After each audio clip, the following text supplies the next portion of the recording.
We then discuss our memories and dig into those movies, albums, shows, and more. I'm Brad. I'm Pete. And I'm Giff. Spalding, get your foot off the boat. Turds.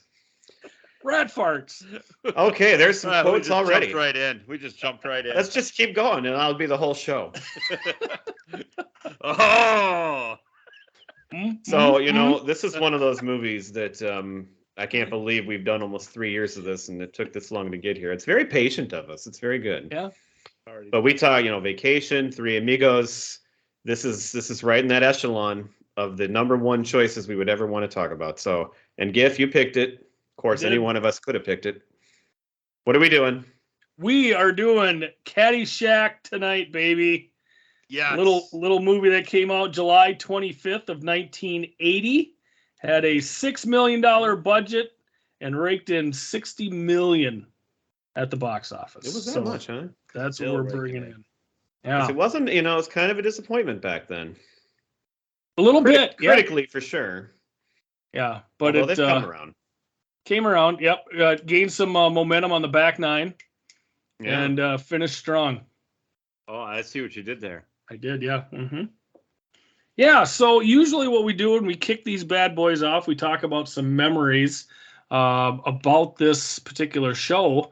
And I was thinking about this the other night. I am pretty sure that the first time that I saw this movie would have been edited, and I'm assuming I recorded it on a late night ABC Saturday night movie and then watched it the next day. So I don't know how many times I watched it on the VCR tape before I actually saw an unedited version of it. Of course, loved it right off the bat. It's just quirky and zany and just a lot of, great humor, some crass humor, great characters. So I really enjoyed it. And then, of course, in college freshman year, a group of us, about 4 or 5 of us, if there wasn't something going on, Friday night, we would go to the video store downtown Morris and pick out the classics. And this, of course, was high on the list. So we watched this freshman year. And then sophomore year, when I met Courtney, the first date that we had, I took her back to my place and we watched Caddyshack. That's right. We knew that. And I figured if she could sit through that and she liked that movie, she's a keeper. She might be a keeper. And of course she was and still is. And so I don't know how many times I've seen this movie. It's got to be in the, the tens of billions, 60, 70. I mean, it's a lot of times. But yeah, it's great. And I'll pass it over to one of you guys. This movie, go ahead, Pete. I got a lot to say. Okay, I had already started, and you just interrupted me. You started right at the same time I talked, so. Okay. Well, I started first. I know, I'm saying you go ahead. I'm trying to. You just interrupted me again. Brad, do you want to play through, or what's going on here? So the heavy stuff's going to come down for quite a while. Damn it, you guys. Can I get a ruling? All right. So this movie, of all of the movies that are centric to our group of friends, I think this is the list goes on. You named a couple. There's Three Amigos. There's Vacation. There is The Room, Gifford, which you haven't seen. Nope. But it's there's Airplane. There's Spaceballs. All of these movies. But I think that from my standpoint, Caddyshack really was the original of these friendship, brotherhood kind of movies. And so I've got, again, like you, Gifford, I don't know how many times I had actually seen it or when I actually saw it for the first time. Like you, it probably was the edited version made for TV. And just watching it over and over again and repeating all of the lines with you guys and with a bunch of other friends. And this is one that I think is more universal, that I don't know that, and certainly, Brad, like you've talked about LA Story, nobody else knows LA Story. I think a few more people know Three Amigos, but everybody knows Caddyshack. And so you can go anywhere and repeat lines from this movie. And so it just is the center point for for many of the great relationships and friendships that I have. And so when I was in college, I had actually, one of my best friends in college was from Edina. And so he could actually relate, and he loved this movie too. But there's a lot of, for those not familiar with Minnesota, Edina is sort of the old money upscale suburb of Minneapolis, and so it does have golf courses that are similar to this. It's got you could have friends that work as caddies, and there are people that are a lot like this, and so he could really relate to it in a funny way. And it's like it was made in 1980, and it's as if it was written for us to be going back and laughing at some of the timeless, the classic music, the cars, and just the lines and everything. And it's one that I could see where you said that it didn't get great critical reviews. If you just watched it for the first time, like sitting and watching it by yourself, you could be like, all right, this is okay. But I don't think that the lines would resonate as much as it would with all of the friends and everything that we've done with this movie. And so it's just a classic, and I love it, and it's a great choice, Gifford. Thank you.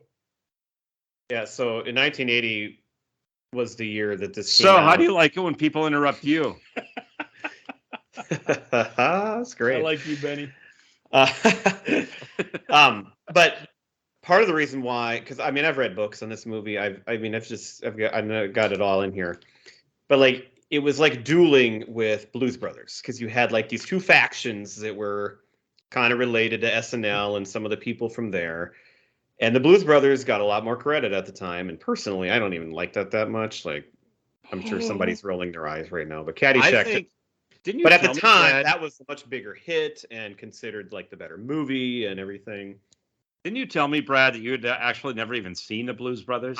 You know what? I'm not sure if I've seen the whole thing all the way through. I remember when we went to Chicago a few years ago, and I was talking about the Blues Brothers because it's a Chicago movie, and that's what you said. You'd never seen the Blues Brothers. But then there was a third movie that year too that wasn't in that competition, but like really kind of changed the game, and that was Airplane. And when Airplane came out, which I think came out before Caddyshack, it kind of like. That's kind of part of what set Caddyshack back, because it was seen like this humor was newer and better, and it was this new funny thing. And so anyway, there's so many stories that I've read and that you could go into about that. But those three movies were so huge, and they all kind of worked against each other in a way. Why do I want to talk about this movie? Let's go. So it's probably my favorite movie of all time. Whenever anybody in the general public asks me what my favorite movie is, this is my answer. It's the one that I share the most with, like you said, Pete, with my friends and family. Like, a lot of my family golfs and a lot of my friends golf and just like comedy, and we can just quote and talk about it nonstop. So even though I've said LA Story is probably my favorite movie of all time, this is like the popular pick. This is the one that the general public would understand. I am, my favorite thing to do in the world is golf. That's my number one hobby. So, and I don't remember what came first. Was it watching this and that kind of created some interest? Or did I start to learn golf first and then I saw this and it like skyrocketed? Or did it all just time around the same time? Because I really don't have any memory of the first time I watched this. Usually with these movies, even if I don't remember the first time, like I can kind of get the general age. I mean, I was young, I know that, but I don't. Like, I can remember watching Vacation when I was a kid. This one I don't remember exactly, which is kind of weird. But it was sometime when I was, it was sometime in the 80s, that's for sure. This was not my introduction to Chevy Chase, but it was close because Vacation was. But I loved him, so I knew I was going to like that about it. This kind of was my introduction to Bill Murray. And I knew who Rodney Dangerfield was, but like this is your first time really seeing him, and seeing his jokes. And while I knew who Ted Knight was, because I had seen Too Close for Comfort, and I probably had seen maybe a little bits and pieces like of the Mary Tyler Moore Show, this is my first real like knowledge of what this genius could do. And to me, and we'll get to this, but Ted Knight is the glue to this movie. You got all these major comics, all these amazing, and he just steals the show. I picked Judge Smails as my top character 2 weeks ago from our list of favorite characters that were in one movie. And I put him at the top. He's brilliant. And what's funny is he's such a consummate professional. This movie was one big, huge, like just cocaine fest. Mm-hmm. They filmed this in Florida, and I mean, everybody is just getting high constantly. It's just a giant party, but he did not partake. It's just like Pop Culture Yearbook in that regard. Right. He was not part of that scene, and I think Harold Ramis as the director kind of stayed out of it too. So those two were kind of like, you know, trying to keep it professional, and like I think he got fed up with a lot of what they were doing, but it didn't affect his or maybe it made his role even better. Because I was just going to say, annoyance probably channeled into the role, because that is the role, is that it's him and being such a snob and being the the hoity-toity guy, and then everybody else is just exactly. So I've watched documentaries on this movie. I've read multiple books on this movie and actors of this time. I've read articles on this movie. Like, I could sit here and talk about it for hours, and those are just a few of the highlights. But I know it more than any movie that's ever been made, and so I love it, and I'm very excited that we're finally doing it. Here we go. Excellent. Well, I put together not so much a synopsis of the movie for tonight, but just a little preview for those who maybe haven't seen it. I don't know how young our audience is here on Pop Culture Yearbook, but let me dive into this. It's just a real quick little thing, kind of setting up the movie, and then we'll get into some of the nuts and bolts of it. We are big with the Gen Z crowd, Gifford. That's true. I can tell you that. All right. Well, here we go. Never know. Bushwood Country Club is populated with all sorts of people. Members, guests, greenkeepers, and staff are all highlighted in this wonderful movie. Our main hero is Danny, a kid from the wrong side of the tracks that works as a caddy trying to earn money for college. There's Judge Smails, the crusty patriarch of Bushwood, who believes only certain people belong in his elite club. Ty Webb is a longtime member, proficient golfer, and resident playboy. Al Czervik, a real estate developer and prospective member, likes to have a good time, but may be too crass to be accepted. Carl Spackler, a budding superstar in the greenskeeping world, is vexed by an intrusive gopher. Along with a host of other members and staff, the story of Bushwood spills onto the screen. Will Danny bow to the pressures of decent society in order to nab the coveted caddy scholarship? Will Czervik join or buy Bushwood? Can Judge Smails retain control of the country club? Does Ty Webb care either way? And will Carl vanquish his nemesis, the gopher? All these questions and more will be answered today on Pop Culture Yearbook. Well done. That's right, it sucks. Well, that was an excellent preview. Well, thank you. You should give up your job and write for a living. I feel like I should. I feel like I'm close to. If we get a couple, if we actually get paid sponsors for this, yeah. And maybe people throw a little towards the buy me a beer. I could do that. You need that before the whole quitting job thing. Mm-hmm.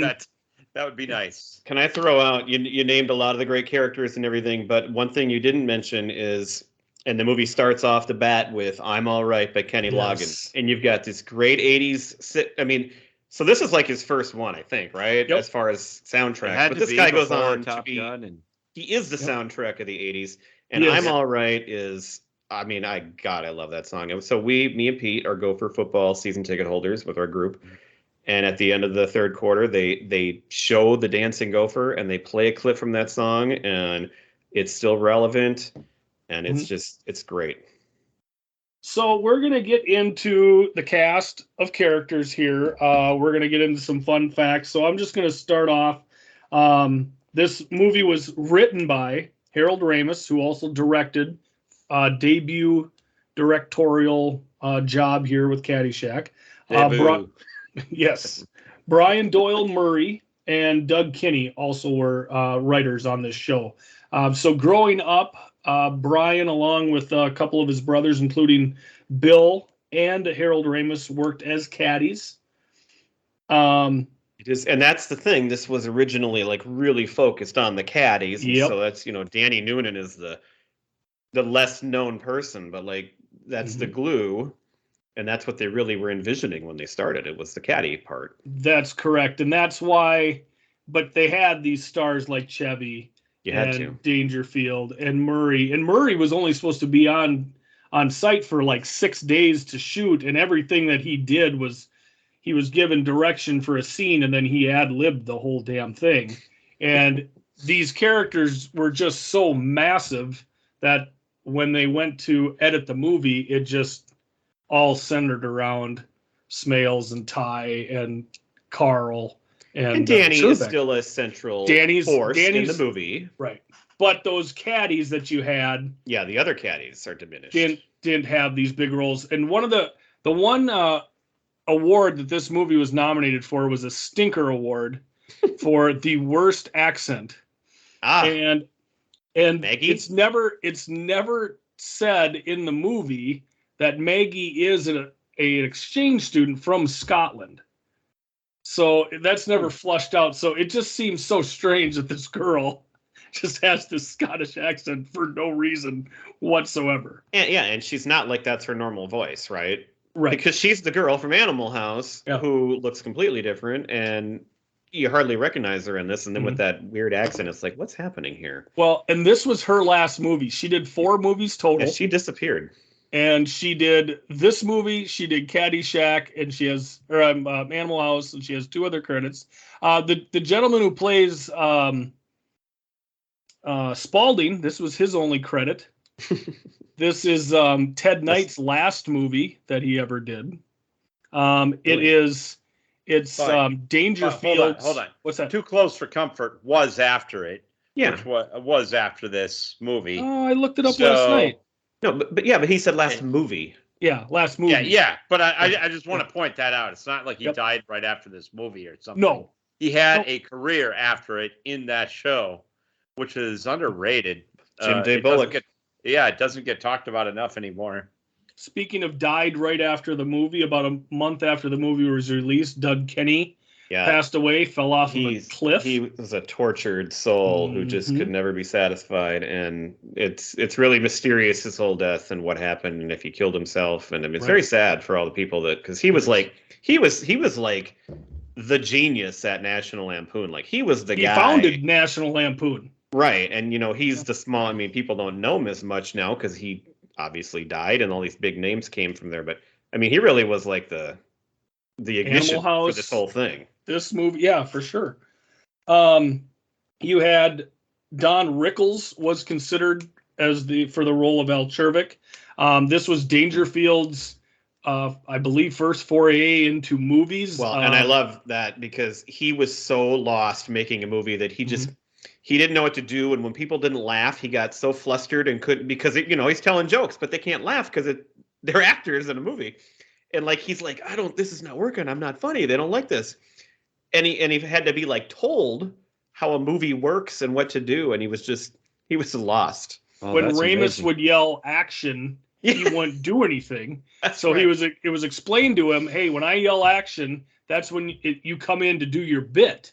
So then, the first scene when he comes into the... You mean do my bit? Into the pro shop there, and he comes in, I'll take a pack of the Naked Lady teas, I'll take 12 of those, 5 of those. So they explained this to him, Ramis did, and then he yells action again, and finally he goes, all right, Rodney, it's time to do your bit. So every time it was time for Rodney to start speaking, instead of yelling action, that's what Ramis would yell. That is awesome. Because he had no clue what the hell he was doing. But he nailed it. That just kind of sums up the whole cast and the setting here. It was just, it's just a bunch of funny people just hanging out, and they're all just fucking around. And most of it's unscripted, and but it all came together. Well, and one of the other fun facts of this movie is that one of the greatest scenes is the scene in Carl's shack between Ty and Carl. And that, of course, wasn't originally in the movie. Ramis realized that there is no scene between arguably the two biggest stars in the show. Of course, those two had bad blood. Hated each other. Yep, from their time at SNL. So the 3 of them sat down. They wrote this scene, and this is the only scene in any movie where these 2 actors appear together. Well, I guess I didn't know that for sure. I didn't think about that. Yeah, it's not surprising, really. They haven't done a lot of movies together, have they? No, because they just... Is this the only movie they've ever been in together? This would be it. I'm not sure on that one. It might be because they just don't care for one another. So Well, and I mean, I've listened to a lot of podcasts and stuff. I mean, they've buried the hatchet. Like they, right, you know, but they Are obviously you it was sure a big about deal when that? it Because happened, but it they seems like the whole community doesn't get along with Chevy Chase really well. well, that could be part of it. But right. I mean, they were at least amicable, I think, for most of the time. And I think this movie was a big part in helping to bury that. Mhm. Sure. It had to be done. And the scene is just magic. It's great. It is. They might have done work. I wonder if you go back how much work they did together on SNL. Well, Bill Murray replaced him. Right. So like, Well, Chase is yeah, there. but they're always coming in and out. well, I'm It's like, sure I at wonder, some like, if point they've there's- crossed paths like later, but Chevy Chase, they weren't in the cast together. So Chevy Really? did one season, the first season. Yeah. And then Murray came in. Now Chevy did come back to host, and of course there's Right. stories about. well, how that's that where he went punched him and they had the Yep. huge fight. Yep. hmm Hmm. So as Brad stated earlier, his favorite character in this entire movie is Judge Smails. Yeah. He believes that he holds this all together. He is a grounding force Yes. in the movie. So Pete, I'll put the same question to you. Of the cast of these characters, who do you view as your favorite?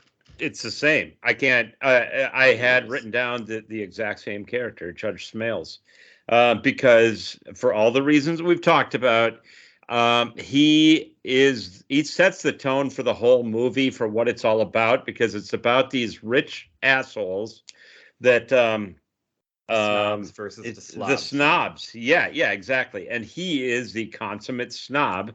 Like the ultimate, nobody can play that role of snob better than he did, and it was Some people just just the don't perfect belong. character. Yeah, exactly. And it was at times a little bit over the top, but it was perfect for the movie. Right. I don't think it was over the top at all. He nails it all. Yeah. I just think that he is. I'm trying to think of a line in the movie that he has that isn't delivered perfectly and memorable, and that you don't want to repeat. Mhm. I mean, even just like you did, the little sounds. Well, Top and notch, when top notch. when he reads the poem on the boat. Oh yes, I got that whole thing. highlighted. That whole thing. I mean, I didn't write it down, but I'm sure you I guys got could it. do it off of memory. But It's easy to grin when your ship comes in and you've got the stock market beat. But the man worthwhile is the man who can smile when his shorts are too tight in the seat. Oh, and then he's so that's it. That's it right there. He thinks he's so happy for himself that he came up with that. Christen me the flying wasp. And then the whole scene where he's trying to break through the door with the golf club. Oh my God! We could sit here and just simply discuss him and his lines, and you'd have a whole show. Easy. There's a show. That's a show. Gifford, do you make it a trifecta, or who are you picking? Well, I'm gonna go a different way just so we can have the discussion. You're gonna pick Carl Spackler. No, I'm not. Oh, so really? when we discussed our one-time characters, when I was writing my list, Judge Smails was on the sheet of paper first, but right after him was Al Czervik. Oh, so not even Ty. Well, I think Ty. Lacey Underall. Ty is great, and so is Carl. I love Carl, but I think Dangerfield steals every scene. I mean, that last round with him and Smails is just awesome. Anytime those two interact, to me, are the top points of the movie for the most part, just because one is so crass and one is so buttoned up. I owe you nothing. But Czervik is he just comes at you a million miles an hour when he comes into the pro shop right away, and he's just owning the place, and free bowl of soup looks good on you though. Even before that, hey Wang, it's a parking lot. Don't tell him you're Jewish. Well, and right away he comes in, and his horn on both his boat and his car is "We're in the money," which is just outstanding. So he announces himself, with fervor right off the bat. just everything he says, and him working that ballroom at the 4th of July party is just absolutely outstanding. When he gets up just to do his comedy bit, and everybody at his table just gets up and follows him for no apparent reason. That's what's so fun. There's no reason for any of that, and there's no reason for people to follow him. But you can't take your eyes off. It's just the greatest. It might be because of what we talked about earlier. He needed an audience. That's true. And so maybe they put that in there to help him out a little bit, to lift him up. I'll say, I just want to say, about a month ago, like on YouTube or social media or whatever, I got down a rabbit hole of watching stand-up comedy by Rodney Dangerfield, like old video clips. And oh my God, I was literally in tears, laughing so hard. You have to, fair warning, you have to take yourself back and put yourself in that time, because half the jokes would not stand today. But oh my God, is he just funny? And he can just, and I even came across some video of what other comedians had to say about it. Yeah. And it's like, they will tell you nobody else can do stand-up comedy like Rodney Dangerfield could. Go out and just line after line after line after line after line for well over an hour, and just kill it. They're nobody all one-liners too. It's just yeah, exactly. And he's got like there's no stories. Or maybe there were. I didn't watch him, but it's from what I know, it's just one-liners. It's like it's most of it is the no respect bit, and he can do that same bit for well over an hour, and it's just freaking hilarious. And we did get he does do the no respect line in this movie, which of course was outstanding because that's what he's known for. But it's not only, Pete, that the reverence that other stand-ups talk about him and his comedy, but it's also his club, Dangerfield's, that so many of those comics coming up worked at, and he gave them spots at, and a lot of comics, including, I don't know if you guys know this guy named Seinfeld. He credits Rodney. Hey, we did a couple shows on him a while ago. Right.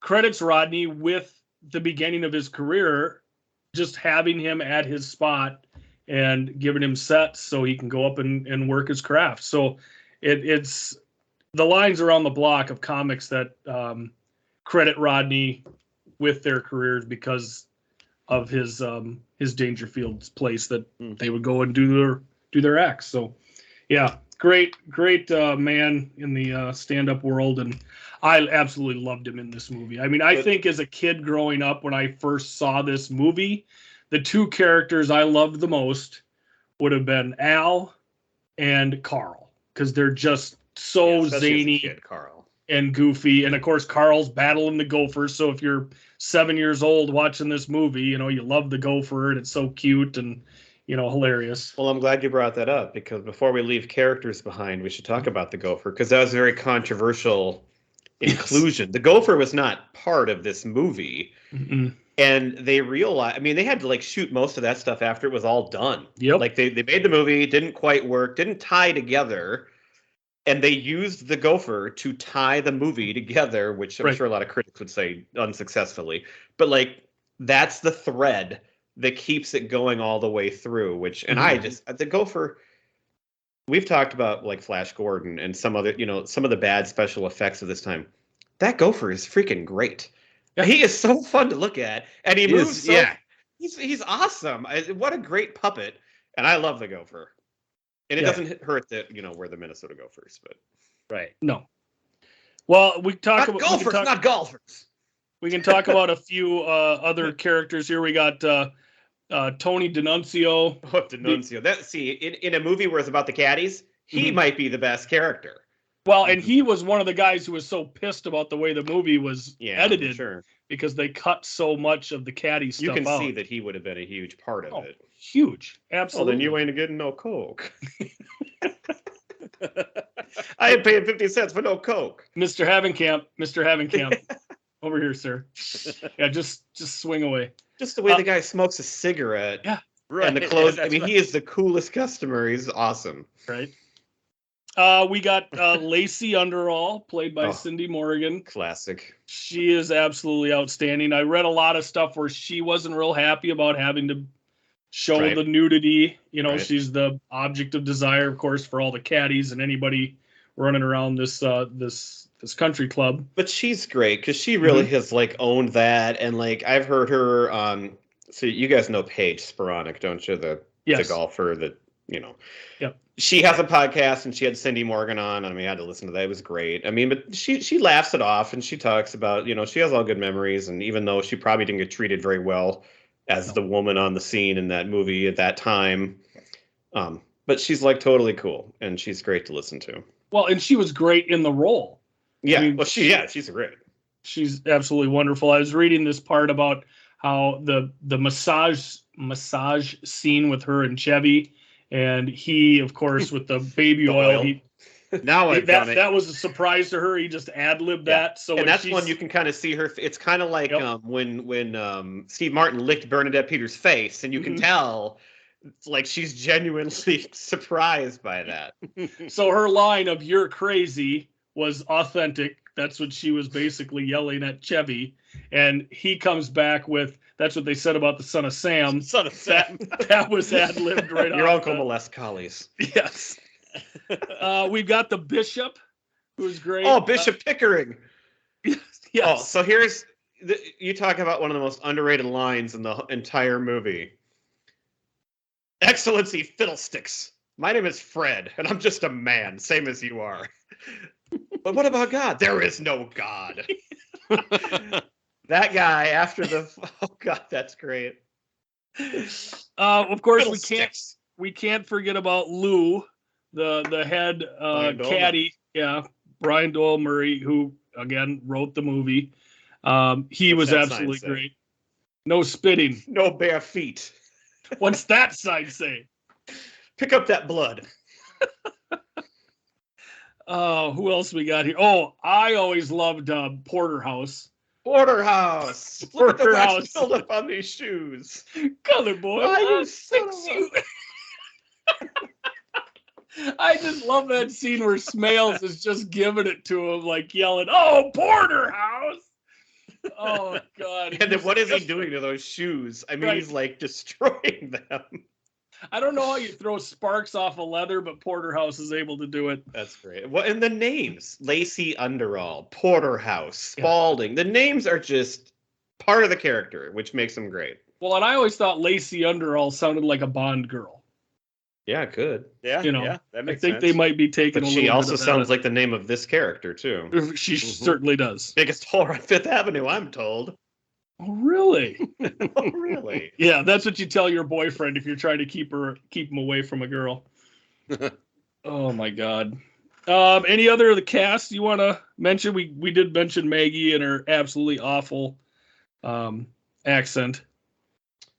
I don't know. There's Smails' wife. Well, and I love. I don't know, but the Dr. Beeper. Another great name. Dr. Beeper. Dr. Beeper. He's important. You just have to go on beating yourself then. Oh. Oh, and then we brought up the Gopher too, which absolutely. So, well, we didn't really say much about Danny Noonan actually in this section. Well, and Danny Noonan is excellent. I mean, he's the one non-superstar that really shines in this movie. He's the only guy who actually had a passable golf swing. And he really holds his own against these guys. I mean, the fact that Michael O'Keefe didn't, really do a whole lot at least that I'm aware of. I mean, for him to hang in there with these guys, that's pretty impressive. He played his character pretty perfectly. I mean, he's side by side with Chevy Chase at his top of his game, and he's like funny with him. I mean, he's you do drugs, Danny, every day. Every day. Good. What's the problem? I don't know. Where'd that go? Right in the lumberyard. Pardon me? Pardon you? Thank you very little. Do we want to get into our favorite scenes of the movie? Anyone here got something? I mean, I think we probably all can agree. We already brought up that the scene with Bill Murray and Chevy Chase is, I mean, every line in there, and it's so just made up. It's so great. Yeah. And you'd never, I mean, they play off each other great. I mean, they're professional. It's hilarious. The the pool or a pond line, the grass that he's making, it's just Great great. stuff about this is you play 36 holes on in the afternoon, take it home that night, get stoned to the bejesus belt. I'm going to call you if I need that. There's a scene that I think is a little bit underrated in it, and I think it's actually important in the movie because it puts Spaulding or Danny in his place, and it's where Judge Smails tells him, I've sentenced kids younger than you to the gas chamber. I didn't want to do it. I felt I owed it to them. Yes. That whole scene is great because Judge Smails has just caught him with Lacey naked, and you figure he's going to kill him, but he actually calms down after he whips the lamp out of the way. And that's the scene with the how about a fresca? And are you my pal? Do you stand for goodness or badness? Goodness. I mean, Pete, that's a great choice. That is that scene. And again, there's no Chevy Chase, there's no Bill Murray, there's no Rodney Dangerfield. Right. That's like one of the top scenes in the movie with Michael O'Keefe and Ted Knight. Yeah. Yeah. I'm going to go with the opening round that we have, where Judge Smails is out there and he's playing ahead of Czervik. And right off the bat on the first tee, you have him come out and, hey, Whitey, where's your hat? I mean, my freshman year and sophomore year, I had a roommate. His nickname was Whitey. We would use that line all the time. And then Al just pestering him that entire round. I mean, he hits into him, hits him in the nuts with his ball. They got they're dancing behind him on the fairway, and he's yelling at him to cut that off, and the music. So let's dance. Danny's telling him about how he's interested in noise statues and personal privacy. I love how terrible everybody's dancing is to it. And again, great song, Any Way You Want It by Journey.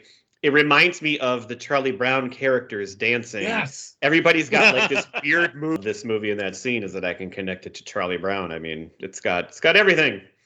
Well, and that whole scene there too, you've got in there, not only does he get hit in the nuts by the ball, but then we also have the iconic scene of Spaulding at the halfway house. I want a hamburger. Oh, yes. No, a cheeseburger. Oh, yes.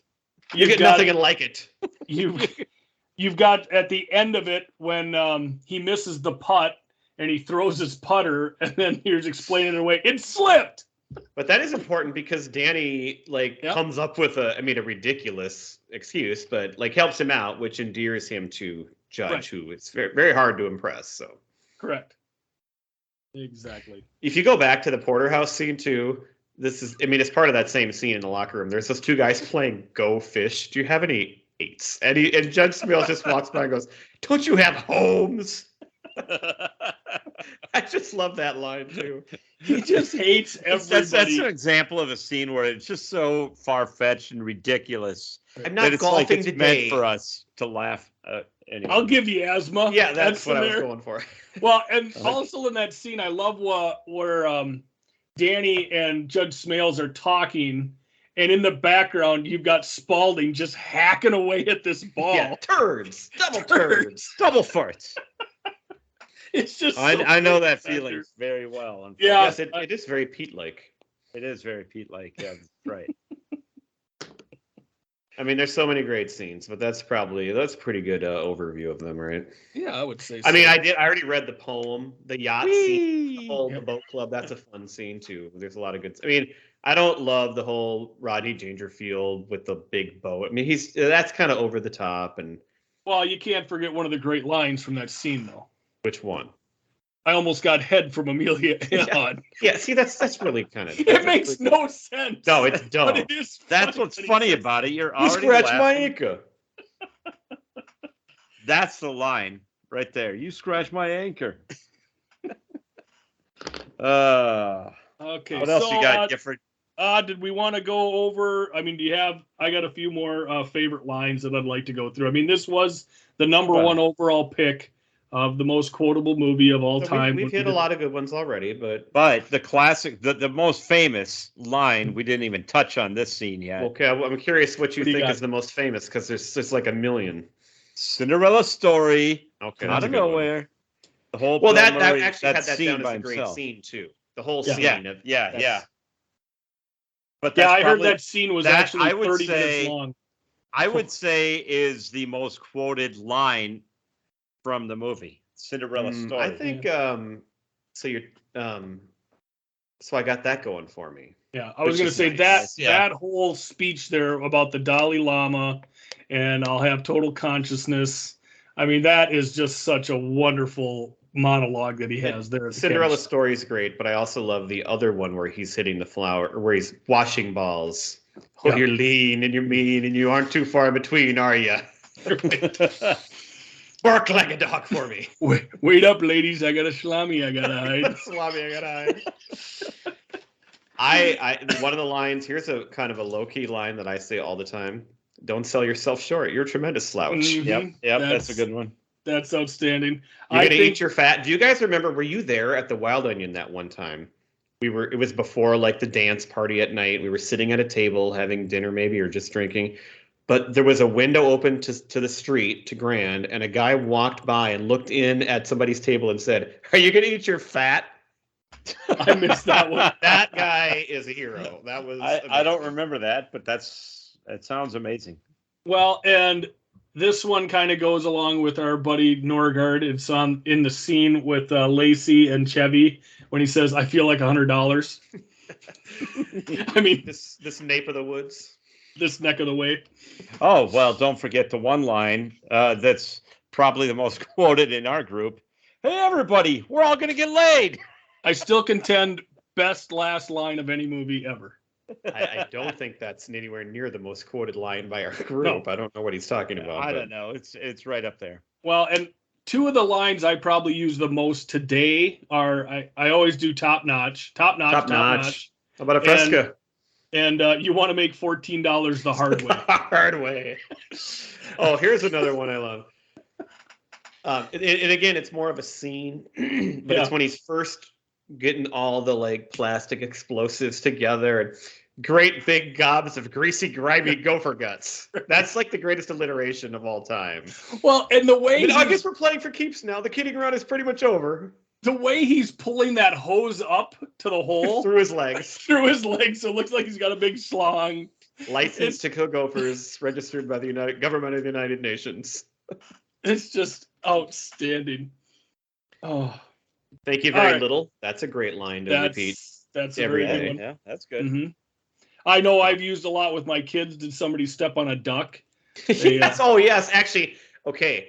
My wife and I, there is no more quoted line in this house, actually, for the movie. Did somebody step on a duck?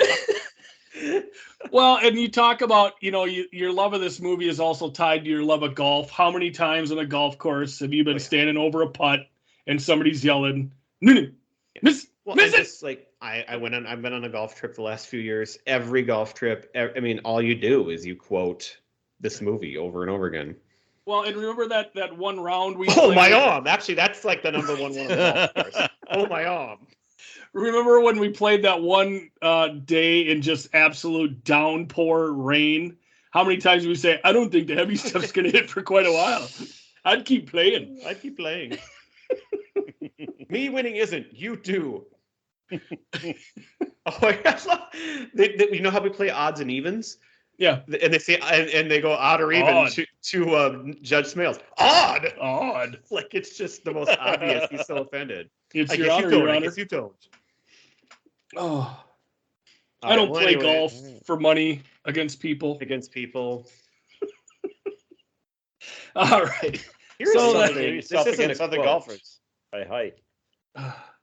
All right. So, do you have anything more to say about this absolute gem of a movie that we had? Go watch it. Yeah. This isn't a quote, but do you think it's weird? So Danny is not even out of high school, right? So this Lacey like hitting on him and like taking him to do drugs and if it was the other way around, wouldn't that be quite controversial? But you watch this movie, I've never thought about it till somehow this time is the first time I've ever thought about how kind of maybe that's inappropriate and weird. Yeah, I've never thought about it before. It still doesn't bother me. He's having sex with Chevy Chase. It's an old adult, and she's the biggest whore on Fifth Avenue. I'm told. That's what she does. She lives up to her character's reputation. So, I guess if it was 17-year-old girl and, there was a guy doing it, I guess, yes, that would be looked down upon. But it's not, and that's why we like it. I think when I was a kid and I first watched this, my favorite scene in this movie and my most quoted line was, you brought up the having Cam Skifford. Yes. That's a peach, hun. Oh, golly, I'm hot today. Wee! Oh, to tie our episodes together, too, does Michael O'Keefe remind you of Tim Robbins? I guess I'm watching it this time. I'm like, wow, it's so much, especially the Nuke Lelouch character, like that era Tim Robbins. I could see that. Really, I feel like he could have played this role, I guess is my point. He could have been cast in this. Right. Maybe he was too young, but if he was that age, he could have been. Yeah. I don't know. I got so much written down, but I think we hit most of it. Yeah, I think we nailed. Thanks for nothing.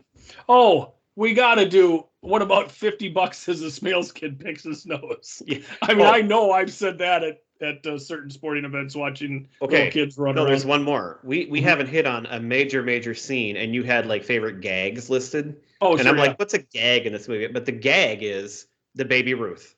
Yes. We haven't even talked about Caddy Day at the pool. From 1 to 115. Yep. and the Baby Ruth thing, and it's no big deal. Right.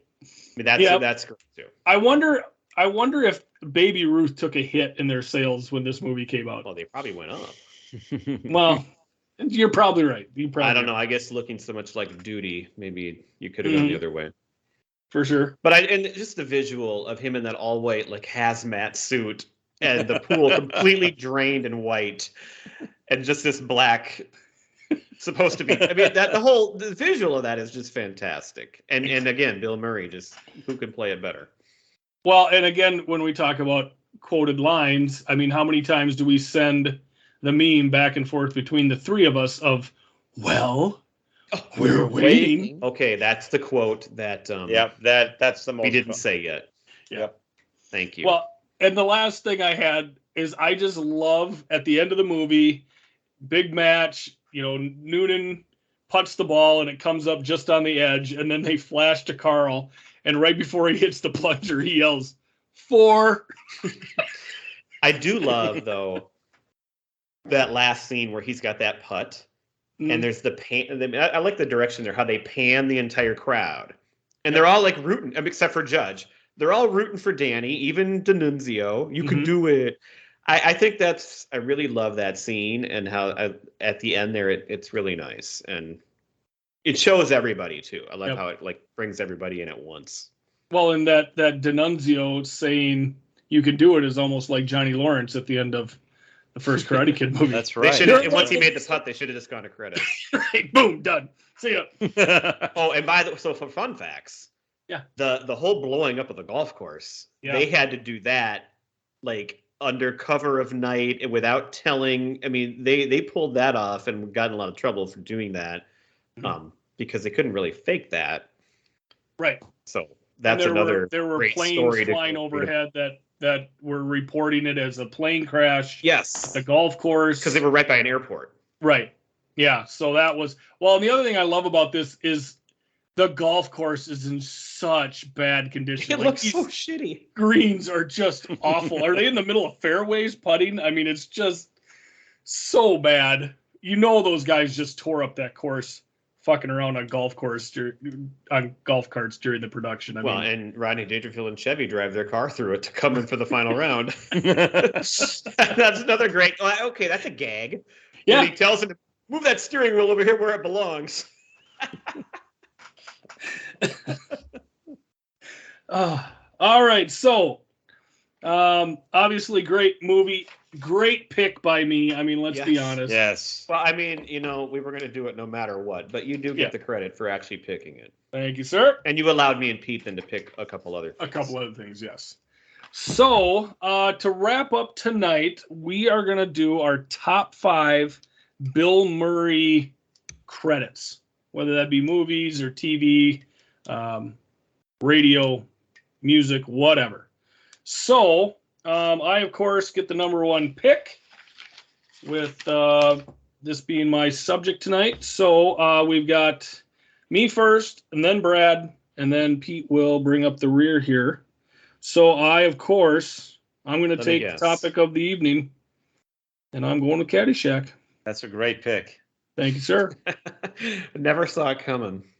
And I didn't even see it coming. All right, well, I'm going to take another movie we have discussed, and I'm going to snipe it from Pete, because this is probably as the sole, kind of like as the star of the movie, this is Bill Murray's kind of crowning moment, I think, and that's Groundhog Day. Great pick. All right.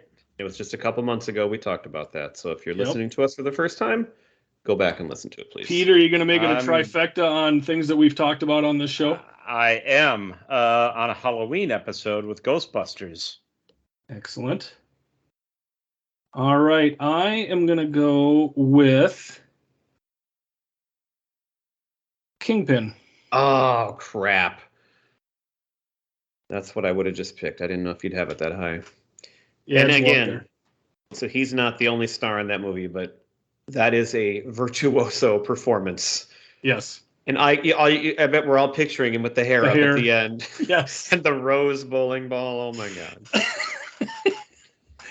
All right, well, I'm going to go with a movie we haven't discussed, but Pete, I'm going to snipe Pete again, maybe. He brought it up on an underrated comedies or something that we talked about. I know what you're going to do. It's a movie that I almost forgot about, but it is, if you haven't seen it, and Gifford, I don't think you've seen it, it's a Bill Murray classic. Quick Up your butt Change. with a coconut. He's going to do it, too. With Gina Davis and Randy Quaid and Bill Murray, and they are a trio, and it is fantastic.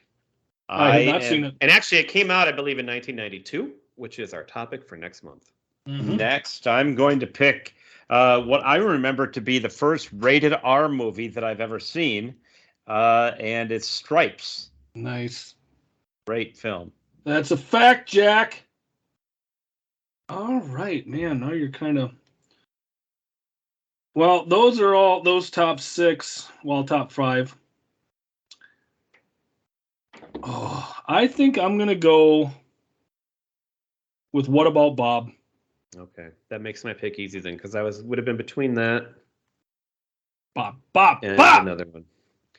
What About Bob was a great movie I really loved back then. So that leaves me with, this is a smaller role, but this is a movie I think we all love.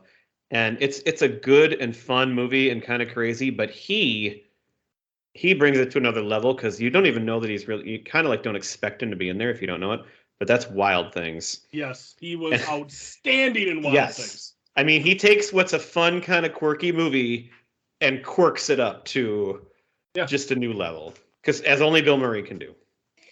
Yeah, he is absolutely great in that movie. And that was one of the first movies that I saw him in where I'm like, this guy's a working actor. He doesn't need to be the number one star. How far down the call sheet is he on this movie? Mm-hmm. And he's just out there and he's killing it. It's almost a cameo. It is. But it's a little bigger than a cameo, but he's great in it. Yeah. And that's what he'll do. He can go, well, actually, my next pick might be another one of these where he can take one scene and it's going to be one of the most memorable parts of the movie. Yeah. But we'll see what Pete picks. I'm going to take another movie that we've discussed on this show on a Christmas episode. I'm going with Scrooged. Very good pick. So the general public has not heard that episode, but you are correct. We did do it back in our... Oh, I thought that was a lost episode? That was a lost episode that we did before we went live. Oh. Mm-hmm. So maybe a second chance day someday. All right. I don't know if I'm allowed to do this, but I'm going to take Bill Murray in anything you want to pick from SNL. Yeah, well, yeah, I would just pick like I did with Tom Hanks. Yeah. I mean, I actually Star Wars, nothing but Star Wars. Okay, I was going to say, you should have something in mind that you can. Well, I had that actually on my thing as an individual skit. Yeah. So the lounge singer is just absolutely outstanding. Nick the lounge I guess singer. It's a little different because Tom Hanks was never a cast member, so it was it was appearances. So but still, I would have put him as SNL. Would have been my pick too. So I'm not going to fight you on that one. All right, sir. Okay, here's the other one. I actually have two more where he made basically a cameo. So I don't know how long it's been since you guys have seen Little Shop of Horrors. I had that on my list. We watched that with our kids not too long ago, and I forgot he was in it. And he is this masochistic That's the one where you like pain, right? Yes. Where he goes to Steve Martin because he loves the pain from the dentist, and he's just insane. And that scene he's in is like one of the best parts of that whole movie, and it's amazing. So we've talked about, and I think that was at a stretch too, where he kind of was out of acting. You know how he like left. That was kind of in that stretch, so it's kind of a out of nowhere thing. Sorry, go ahead. That we were talking about maybe doing a top 5 holes in your pop culture yearbook or pop culture knowledge. Never seen Little Shop of Horrors. There you go. Well, and you might not even known he was in it. Right. But between Rick Moranis, Steve Martin, and now that, I think you want to watch it. Yeah. All right, Pete, what do you got for number 4 here? Meatballs, of course. There you go. That is one that I've maybe seen once, but Madonna with meatballs. I don't even know if I've seen Meatballs either. It might have been once. I remember seeing it, and it was early on. It was one of those early R movies that I remember seeing as a kid. But that's my choice. Okay, so I think I'll go with God dang. I'm going to go Royal Tannenbaums. Good choice. I'm going to say I don't think it matters what you pick because your list is going to be the winner of this one. Well, I like all the lists. Yeah, but you got Caddyshack and Kingpin. Yeah, I got Caddyshack and Kingpin. And somebody, like SNL. All right, I'm going to go with, this is a true cameo in this movie where I don't think I even knew he was coming. And it's It's right at the end of the movie, and this movie was great. I love this movie. And then he pops on the screen, and you're like, holy shit, what a great night. Zombieland. Yes. When he's dying, and Emma Stone's character just starts laughing, and he just gets me. I mean, it's just... You just don't, and you didn't know he was in it, did you? When you watched it, it's a total surprise. He wasn't in any of the previews, right? Like, I saw it in the movie theater, so like there was no way to know ahead of time unless I hadn't heard it's on video, it's been out for a year or something. Right, I didn't know he was coming either. All right, Pete, what's your final pick? This is Mr. Irrelevant. Is it Mr. or Mrs. Irrelevant? I don't know because it's Tootsie. Tootsie. Oh. Another one that I don't even know if I really ever watched. We actually saw it just a couple of months ago. Jenny and I watched it because we went to Tootsie is a musical that was at the Ordway. Oh yeah, I saw it. And we went to it. Yeah, but the musical wasn't we weren't too impressed by it, but we decided to watch the movie itself, and I had forgotten that Bill Murray was even in it, and he was fantastic. So. There you go. There's my pick. So I do have a few others, but I have to mention that, and I almost picked it, but I wanted to stick with better movies. I had to mention Garfield. Yes. I have Garfield. I didn't even put it on my list because I figured you would bring it up, so I left it off. And you know what? I didn't hate the Garfield movie. I actually thought it was pretty good. And the fact that he voiced him was like this credibility. So I know people hate it. I'm sure a ton of people hate it. But whatever, man. Garfield rocks, and Bill Murray doing it. Whether he did it because he had to and lost a bet, I don't care. He still did it. I got a few others, but I'll let you go first. All right. I got a couple. Lost in Translation, mm-hmm. Rushmore, Life Aquatic with Steve Zissou, Charlie's Angels, mm-hmm. and Space Jam. You just named every one that I had. Nailed it.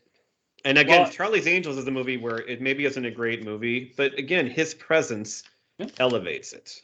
It does. Actually, it's a fun movie. I remember it being a fun movie. Space I've only Jam seen too. it. I've only seen it once. I had St. Vincent, and then also the Grand Budapest Hotel. He's in so many Wes Anderson movies, and I enjoy Wes Anderson movies, and because he's got just such great actors and they're quirky, funny little movies. I don't know if I've seen a Wes Anderson movie more than twice. Here's a controversial take. But when they come out, I enjoy them. I can't stand Wes Anderson movies. Well, it's not a controversial I kind of like take. Rushmore, and everyone I've seen, and I thought Moonrise Kingdom was the one I was going to love because everybody raved it up. It looked like that had a better, like that was one I was going to connect with. Not at all. I tried to watch a Grand Budapest Hotel, which was like, oh, it's the greatest movie ever.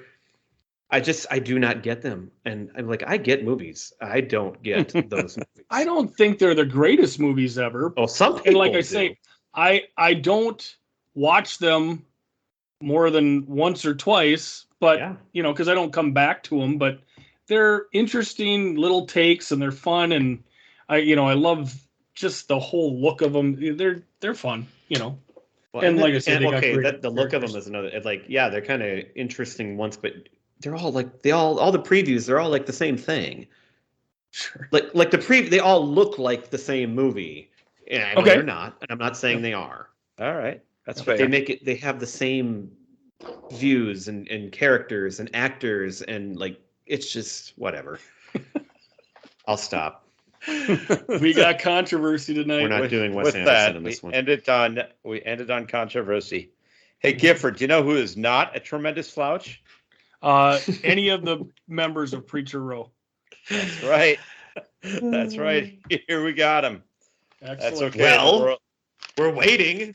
The world needs ditch diggers too. Who's Top gonna say notch.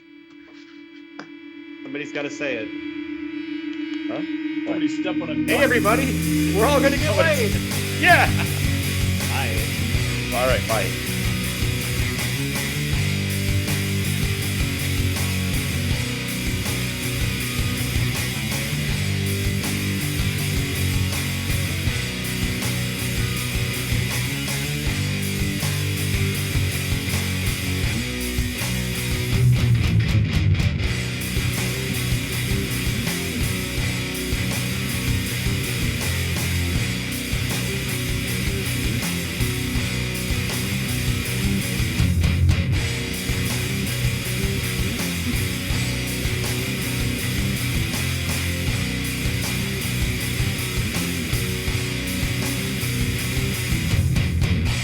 Standing on my own 2 feet. No one's here to comfort me. Sorry for what I have done. Sorry that your son is gone. 7 steps and it will be my last. Next time, tell me on my back. I turn and I look to you. I'm scared, but there's nothing I can do.